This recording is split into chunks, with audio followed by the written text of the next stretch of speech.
buenas tardes. Hoy estamos en De Villano a Héroe.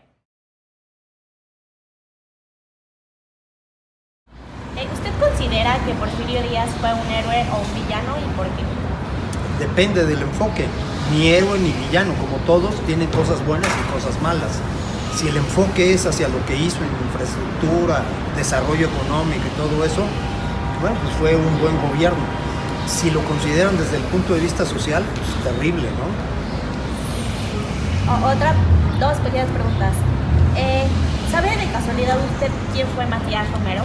Sí, fue un político mexicano de origen oaxaqueño. De hecho, hay una ciudad que se llama Matías Romero. Vecino mío. Okay. Y la última, ¿sabe usted aprox cuánto duró Porfirio Díaz en mandato? Más o menos como 30 años. Pues eso es todo. Muchísimas gracias. ¿Sabe qué fue el porfiriato? Pues sí, fue un tipo como esclavitud, más o menos. Muy bien. ¿Y considera que Porfirio Díaz fue un villano o un héroe y por qué? No, fue un villano. Que así como fue y todo, sí, fue un villano. ¿Y por qué? ¿Por qué? ¿Por qué lo considera? Pues porque él quería hacer lo que se le diera en gana, ¿no? Como tenía el mandato, pues podía hacer todo lo que quería. Okay. ¿Verdad? Pues sí. ¿Sabes quién fue Porfirio Díaz? Sí, ¿Quién? pues fue un presidente. Ok. Muy bien. ¿Consideras que Porfirio Díaz fue un villano o un héroe? ¿Y por qué? Es que la verdad le dio un impulso muy fuerte a la industria en México. Y considero que, aunque muchos lo critican, también sé que no estaríamos aquí, o al menos el sector al que yo me dedico no estaría aquí. Hola. ¿Sabes quién fue Porfirio Díaz? ¿Nos podrías decir qué hizo y quién fue? Bueno, a grandes rasgos fue un presidente de la República. El periodo, vaya, no lo recuerdo, pero estuvo por más de, creo que 30 años en la presidencia. Se reeligió, de hecho creo que modificó la constitución para reelegirse. ¿Y nos puedes decir algo que haya hecho en México? ¿Que haya aportado a México? Pues mira, él, además del ferrocarril y toda la transformación urbana, pues creo que es lo más destacado, ya lo más puntual, creo que en relaciones internacionales fue increíble. ¿Y nos podrías decir para ti fue un héroe o un villano?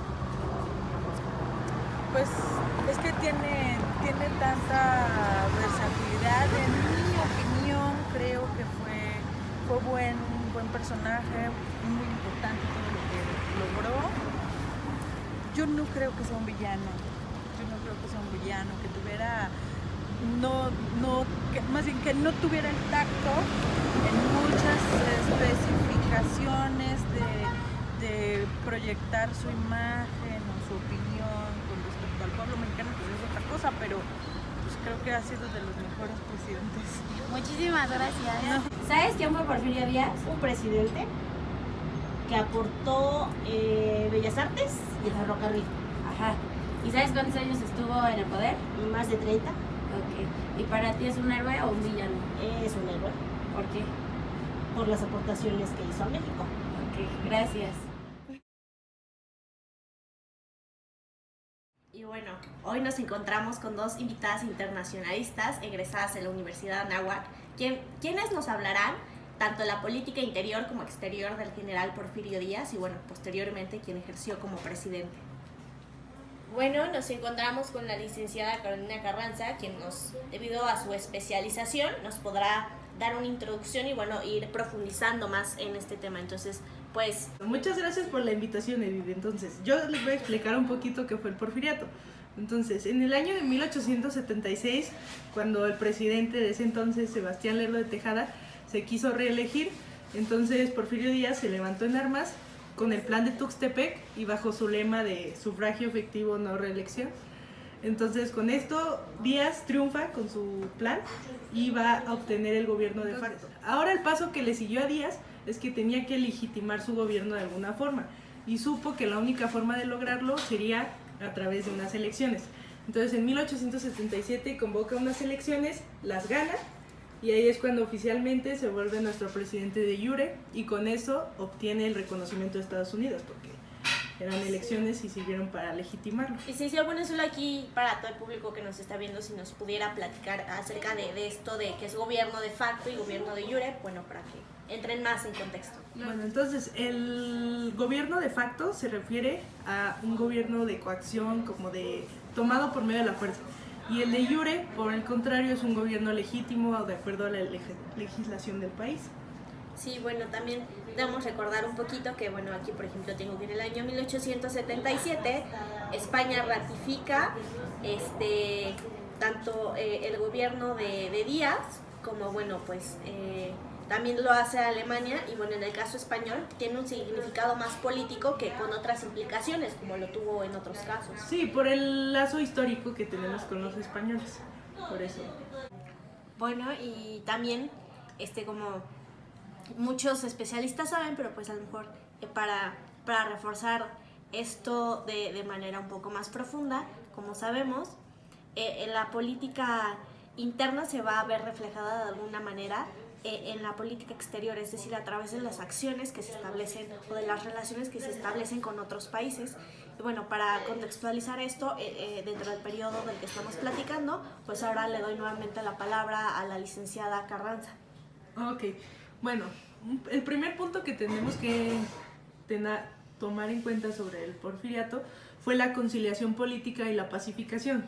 ¿Qué es esto? Que Díaz se propuso unir a las diferentes facciones políticas, incluirlas en su gobierno para así garantizar gobernabilidad y estabilidad en su gobierno, bueno, en el país, y así sobre todo evitar conflictos armados. Entonces hizo pactos con caciques y con caudillos para, pues sí, mantener la paz. Bueno, otro punto importante es que Díaz va a mejorar sus relaciones con la iglesia, que si recordamos, pues Benito Juárez como que no las tenía muy establecidas, entonces gracias a esto, teniendo el apoyo, o más bien como, pues sí, el apoyo de la iglesia, va a ser otro factor por el que logre mantenerse en el poder tanto tiempo. También a aquellos que estaban a favor del Lerdo de Tejada, les dijo, o te unes, o te comportas, o cuello. Entonces, bajo esta política, pues logró mantener control y pacificación. También centralizó el poder en él, todo el poder recayó en su figura, y a través de métodos de desaparición forzada fue que también, pues sí, tuvo el control del país. Por otro lado, la economía se basó en el liberalismo económico, es decir, crear una industria mexicana para no recaer solo en en lo que importáramos, etc. También dio subsidios a haciendas para que produjeran más para exportar.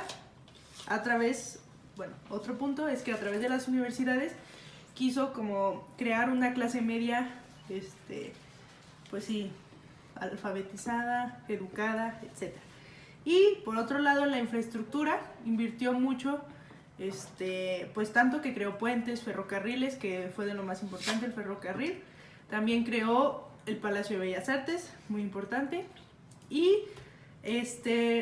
la Roma, la Condesa, el Paseo de la Reforma, etc. El liberalismo económico, algo que me faltó mencionar, fue que va a dar continuidad al proyecto liberal de Juárez y de Lerdo de Tejada, sus sucesores, y para conseguir este desarrollo pues tenía que hacer diversas reformas jurídicas para propiciar la inversión extranjera y el libre mercado, que es de lo más importante. Bueno, ahora que ya revisamos la parte de la política interna, nos dirigiremos a revisar la parte de la política externa también para contextualizar pues todo el panorama. Para eso nos encontramos con la licenciada González. ¿Qué nos puede decir, licenciada, a partir de este panorama exterior? Gracias por la invitación, Edith. Bueno, la política exterior de Porfirio Díaz era una política pragmática, por lo que quiero decir es que era una política agresiva y era una política que estaba sujeta al modelo económico liberal.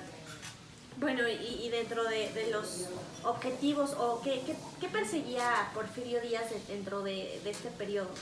¿Qué pretendía? Bueno, él buscaba el reconocimiento, buscaba ampliar sus relaciones para conseguirlo también, y ser legítimo al interior del país y terminar con la oposición.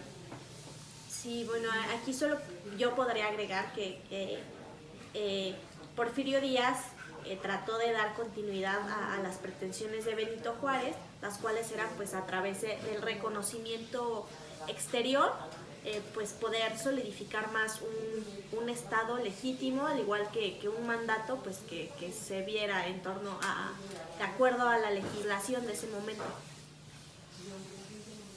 Claro, con los tratados y la doctrina Díaz. Bueno, también me gustaría platicarte un poco sobre la relación que tiene Porfirio Díaz con Estados Unidos. Bueno, cuando Porfirio Díaz llega al poder, provoca que el presidente de Estados Unidos, Rutherford Hayes, ponga condiciones para para reconocer el gobierno mexicano. A partir de esta década, los intereses norteamericanos en su relación bilateral con México fueron enfocados hacia el tema fronterizo. Porfirio Díaz no dejó que ocuparan más territorio de fronteras y algunas de las condiciones para que Estados Unidos reconociera a Porfirio fueron: se debía de comprometer a castigar a los indios que se instalaban en las fronteras. Porfirio debía de autorizar al ejército norteamericano para que pudiera entrar en territorio mexicano y debía de haber abolición de la zona libre fronteriza de parte de México hacia Estados Unidos, que no hubiera libre tránsito, o sea, que los mexicanos no se pudieran pasar así porque sí de México a Estados Unidos. México debía de garantizar la seguridad de los norteamericanos y debía de pagar indemnización por pérdidas derivadas a la inseguridad de la frontera mexicana. Estados Unidos debía de tener privilegios comerciales en la zona fronteriza y se debían de firmar convenciones de extradición y de cruces fronterizos. Esas eran algunas de las muchas condiciones que estableció Rutherford a don Porfirio Díaz para que Estados Unidos reconociera su gobierno.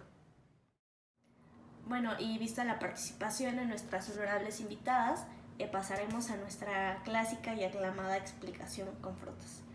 Bueno, aquí el aguacate fungirá como el general y después presidente Porfirio Díaz. La toronja tenemos que es Matías Romero. Y bueno, aquí tenemos algunos otros interventores dentro de esta historia. Entonces tenemos que Porfirio Díaz quería ganar reconocimiento para legitimizar su mandato. Entonces, para ello, hizo un encargo a Matías Romero, y él como digamos, funcionario de política exterior, lo que hace es que se empieza a juntar con empresarios, inversionistas y personas dentro de la banca estadounidense. Entonces lo que él hace es atraer su atención a través de que los invita a invertir en territorio mexicano. Y bueno, esto Matías Romero empieza, digamos, a invitarlos, a atraerlos, y bueno, lo que esto genera es que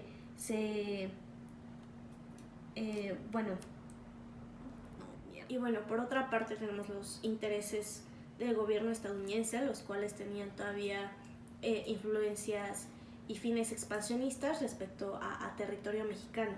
Entonces, como ya se había mencionado, Matías Romero empieza a acercarse a este grupo de empresarios y de banqueros. Entonces él, a través de sus invitaciones para invertir en territorio mexicano, lo que empieza es a ejercer a crear, pues digamos, algún tipo de relación. Entonces este grupo, tanto de banqueros como empresarios, se empiezan a ejercer presión también sobre el gobierno estadounidense, y bueno, él termina por reconocer el mandato de Porfirio Díaz y bueno, dar legitimidad y también delimitar algunos otros aspectos tanto políticos como económicos. Y bueno, aquí tenemos a nuestros personajes, como ya se había mencionado: Porfirio Díaz, Matías Romero. Aquí nuestro grupo de manzanitas son los empresarios y banqueros estadounidenses, y bueno, aquí está el gobierno americano. Porfirio Díaz, ¿héroe o villano?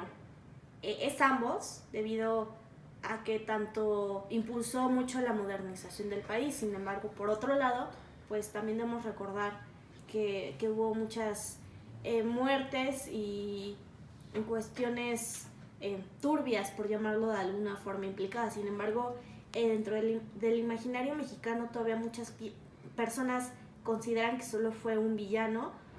¿Y para ti qué es Porfirio Díaz? ¿Héroe o villano?